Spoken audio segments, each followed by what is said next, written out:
ability. At the inception of the 9th National Assembly, one of its goals was to maintain a good relationship with the executive arm of government in a manner that does not align with the fears of some Nigerians, which at the time was that it would be the rubber stamp of the executive, seeing how the leadership of the two chambers emerged. Expectations were that, unlike the 8th Assembly, there would be an increased respect for the legislature. It's over a year now, and it seems things have gone from bad to worse. Although there is a slight improvement with this assembly, as the security chiefs and the Inspector General of Police have honored invitations.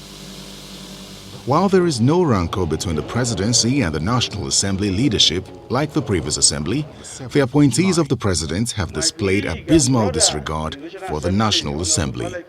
From walking out on lawmakers to heated exchanges. This is very political. Nobody is telling lies. And I will show all the contracts awarded by the PDP government since you want to bring this up. Mr. Chairman, sir. Allow me to go, I'll go. You cannot say something and disallow me the opportunity to respond. Minister, please respond. I'm responding, my friend. If you have me, I have you 10 times. I won. I'm a Lagos boy. I'm a Lagos boy. You are just a small boy in Lagos. And just like the previous assembly, refusing to honor invitations and summons. This will be the last opportunity we will give to the central bank governor to appear before this committee. He is only the governor of the central bank and nothing else. To invite a permanent secretary to come and appear and defend auditors' queries, and for such citizen to ignore the invitation of the parliament is an indication that such a person is incompetent. But what could be responsible for this disregard of the National Assembly by the executive arm, and what's the way forward? When the legislature is asking questions, the executive responds in a way that tries to frustrate the response to the questions that they should receive. So there has to be some sense in which the executive pulls back from lack of accountability. Because once it doesn't pull back, then what you have is impunity.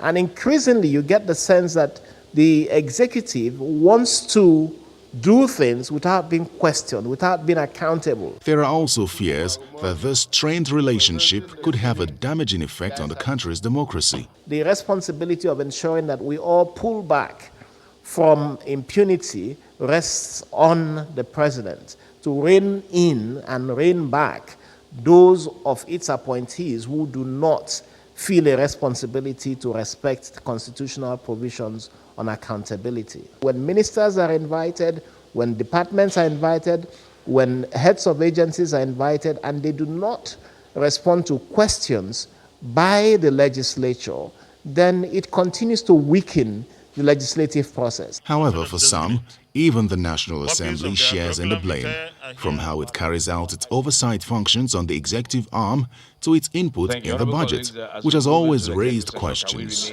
The legislature also needs to realize that it is accountable to the other two arms as well. Terry Ikumi, Channels Television News.